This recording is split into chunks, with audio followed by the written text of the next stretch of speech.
Hi అండి అందరికీ. ఈరోజు పచ్చి పులుసు అండి. చాలా టేస్టీగా చాలా బాగుంటుందండి. చేసేసుకుందాం రండి.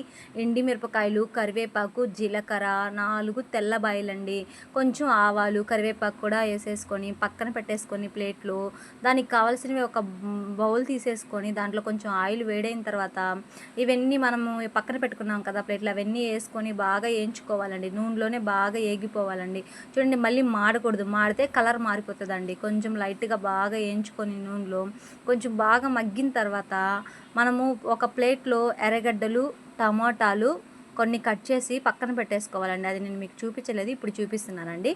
టమాటాలు, ఎర్రగడ్డలు కట్ చేసి పక్కన పెట్టుకొని అవి కూడా ఆ బౌల్లో వేసేసుకొని కొంచెం సాల్ట్ వేసేసుకొని కొంచెం బాగా కలిపేసుకొని దీనికి కావాల్సినది పులుపు కూడా కావాలి కదండి. దానికోసం కొంచెం చింతపండు కూడా యాడ్ చేసుకోవాలండి.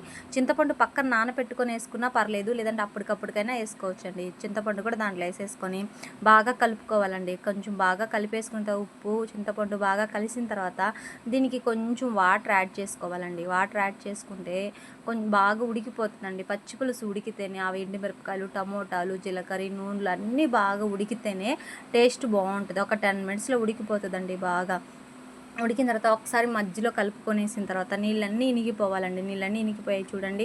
బాగా ఇనిగిపోయిన తర్వాత బాగా రుబ్బిగట్టి తీసుకొని బాగా రుబ్బేసుకోవాలండి. కొంచెం కొంతమంది కచ్చా పచ్చగా రుబ్బుకుంటారు, కొంతమంది మెత్తగా రుబ్బుకుంటారు. నేనైతే కొంచెం మెత్తగానే రుబ్బేసానండి.